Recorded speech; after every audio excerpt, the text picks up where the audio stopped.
Bible known as the wisdom literature: Proverbs, Ecclesiastes, and Job.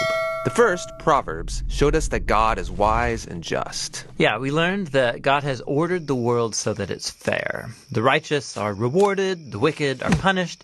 In other words, you get what you deserve. But then we meet Ecclesiastes, who observes, people don't always get what they deserve. Yeah, he said the world isn't always fair, that life is unpredictable and hard to comprehend, just like smoke.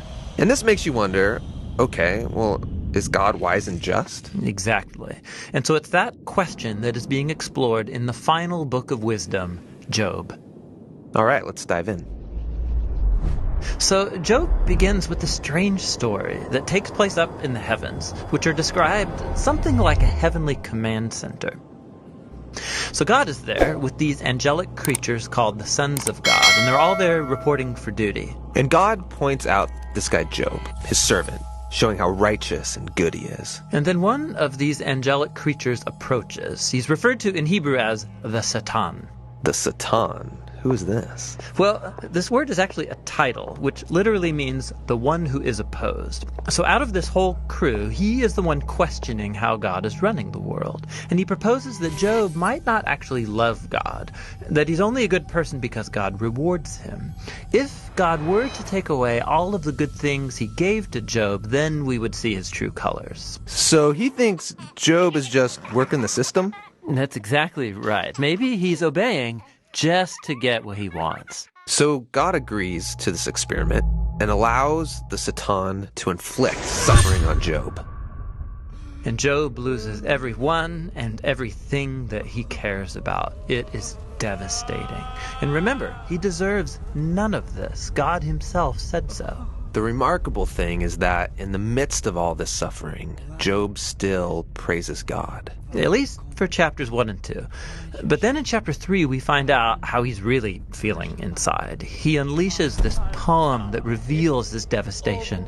It's a long, elaborate curse on the day that he was born. After this, some of Job's friends come to visit him to offer their help. And all of them are like, Job, you must have done something horribly wrong to deserve this. After all, we know God is just, and we know the world is ordered by God's justice and fairness, so you must be getting what you deserve. And for the next 34 chapters, the friends and Job go back and forth in very dense Hebrew poetry. His friends keep speculating about why God might have sent such suffering, and they even start making up lists of hypothetical sins that Job must have committed. But after each accusation, Job defends his innocence. And Job is innocent. He is. He's also on an emotional roller coaster. At some moments, he's very confident that God is still wise and just. Yeah, in other moments, he's doubting God's goodness. He even comes to accuse God of being reckless, unfair, and corrupt. So by the end of the dialogues, Job demands that God come and explain himself in person, and God does so. He comes in the form of a great storm cloud. Now, God doesn't give Job a direct answer. He doesn't tell Job about the conversation with the Satan. Yeah, he does something very different. He takes Job on a virtual tour of the universe. He shows Job how grand the world is, and he asks him if he's even capable of running it or understanding it, just for a day. He shows Job how much detail there is in the world, things that we might see every day, but really don't understand at all. But God does. He knows it all intimately. He pays attention to the beauty and operations of the universe in ways that we haven't even imagined and in places that we will never see. Then to conclude, God shows Job two wondrous beasts and brags about how great they are. Yeah, they are dangerous. I mean, they would kill you without even thinking about it. And God says they're not evil. They're actually a part of his good world. And then that's it. That's God's whole defense. It's kind of weird. I mean, what was this all about? It seems to be this. From Job's point of view, it looks like God is not just.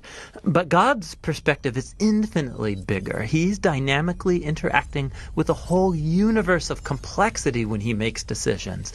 And this is what God calls his wisdom. So Job asking God to defend himself is actually kind of absurd. He couldn't comprehend this kind of complexity even if he wanted to. So, where does this leave us? Well, it leaves Job in a place of humility. He never learned why he suffered, and yet he's able to live in peace and in the fear of the Lord. But that's not where the book ends, because after this, God restores to Job double everything he had lost. And this, again, is surprising. I mean, is this a reward? Is God saying, congratulations, Job, you passed this elaborate test? No, I mean, the whole book just made the point that Job losing everything was not a punishment, and so now getting it back isn't a reward. So why does he get it back? Well, apparently, God, in his wisdom, decided to give Job a gift. We don't know why.